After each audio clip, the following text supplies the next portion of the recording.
15-імде ауылға патша әскері кіріп келді. Менің атастырылып қойған жарым бар еді. Аты Бекболат.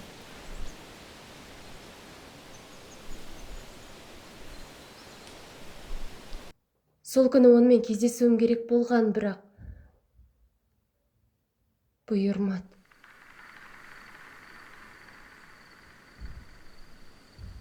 Одан бұрын патша әскері келді. Шешем байғұс марқұм мені жасырып қойған еді. Бірақ іштей бір жамандықты сезіп отыра алмадым. Кенет бір қазақ мен тығылып отырған жерден өтіп барады екен. Өз ауылының адамы болар, көмектесер, не болғанын білерім деп.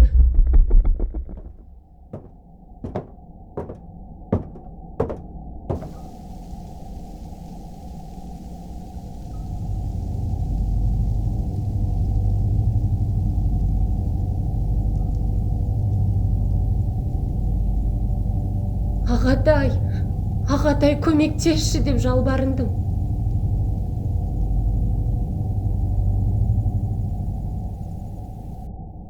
Сөйтсем, ағама өші бар мұқаш екенін білдім. Кезінде болыстыққа түскенде үстінен арыз жазып болдырмаған ба, бірдеңесі бар, ол жағын білмеймін.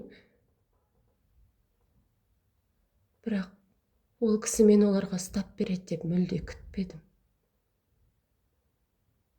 Әкеме реніші болсын, ағама өкпесі болса да менің күнәм жоқ еді.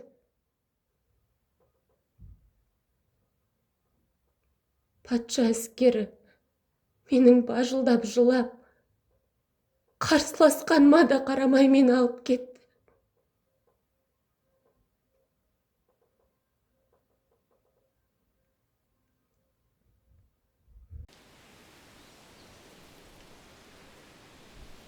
Ол оқиғадан ауылға аман есен келдім. Бірақ әйелі бар, еркегі бар, барлығы мені жатсынып өсектің астына алды. Кәпірдің астында қалды. Жүргіш, салдақы деп сөздің астына алды. Ауылдың адамдары менен жеркеніп, мен үшін намыстанды.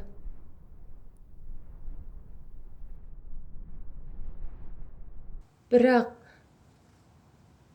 нағыз ұят пен намыс білесіз бе қай жерде? Өз әйелі мен қарындасына қарай алмаған сол кісілердің мойнында. Сол кезде мен үшін жаным берген тек шешем еді.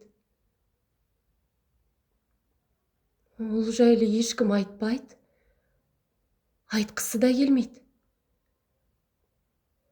Бәлкім іштей сезер. Өздерінің ар ұяты мазаламасы үшін мені кемсіту оларға оңайырақ шығар.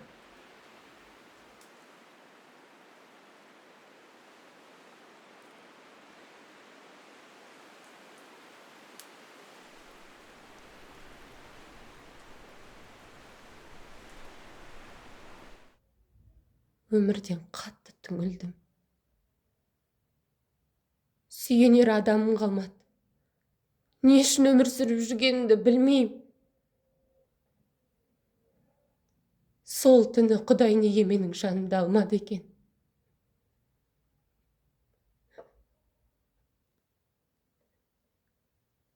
Сол түні неге өле қалмағаныма қатты өкіндім.